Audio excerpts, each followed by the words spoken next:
Mesdames et messieurs, bonjour et bienvenue à la capsule d'aujourd'hui qui s'intitule 5 trucs pour plus avoir un maudit ventre gonflé. Premier truc pour pas avoir un ventre gonflé, ben c'est de manger lentement. On est en Amérique du Nord, on mange pas, on avale, on mastique même plus, tu sais. Le problème de ça, c'est que ça crée au niveau digestif des inconforts et ça l'empêche le corps de produire assez d'acide chlorhydrique de HCl.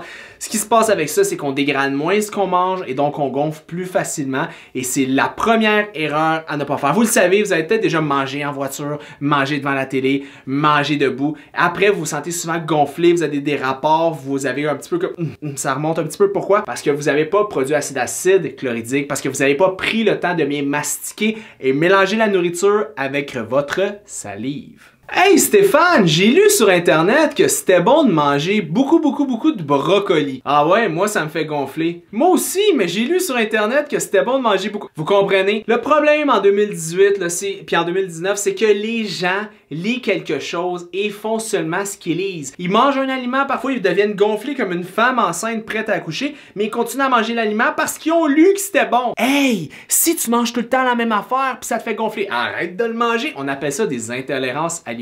L'une des raisons pour laquelle on gonfle beaucoup rapidement, c'est que souvent notre corps est intolérant à un aliment. Puis le problème avec les intolérances, c'est que c'est pas la même chose pour chaque personne. Fait que Stéphane va être capable de manger du chou, tandis que Isabelle sera pas capable de manger du chou. Donc, il n'y a pas une réalité absolue. La seule vérité, c'est toi qui la connais. Troisième point pour ne pas te sentir gonflé en permanence, c'est d'avoir un transit intestinal en santé. Puis quand je parle d'aller à la selle, c'est pas juste les journées qu'il fait beau au Québec puis que le soleil se couche. Tu comprends ce que je veux dire? Il faut y aller sur une base régulière tous les jours. Minimum une fois, maximum 3 fois. Pourquoi? Parce que ça fait partie du processus de détoxication naturelle du corps. Donc, c'est extrêmement important de comprendre qu'il faut que tu y ailles sur une base régulière.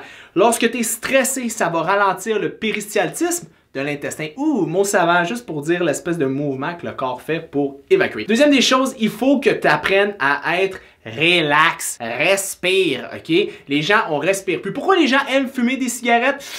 Parce qu'ils inspirent. C'est le seul moment dehors, devant la cour d'école ou devant l'hôpital, même si vous n'avez pas le droit de fumer à ces endroits-là, guys, que les gens prennent le temps de respirer. C'est pas tant la nicotine, c'est que les compagnies de tabac ont compris qu'en vous faisant respirer et en vous rendant addict, vous allez mieux vous sentir. Mais c'est pas le débat d'aujourd'hui, right? Donc, si tu veux ne pas être gonflé, arrête de stresser, va à la selle à tous les jours, bois de l'eau et aime la vie. Quatrième point pour pas être gonflé, ben à un moment donné, il faut perdre du poids. Parce que être gonflé, c'est une chose, mais avoir un gros ventre, c'en est une autre. Et la meilleure façon de perdre du gras au niveau du ventre, c'est de manger un petit peu moins de sucre, manger moins transformé, bouger plus et surtout faire attention à nos habitudes de vie. Fait que vous avez beau avoir le plus beau transit intestinal du monde, vous n'allez jamais avoir un ventre plat s'il y a du gras qui dépasse. Et le cinquième point, et non le moindre, pour avoir une bonne gestion, ben c'est de revenir à la base, avoir un bon plan alimentaire, savoir quoi manger, savoir que les céréales Frosted Flakes, ça fait pas partie du guide alimentaire,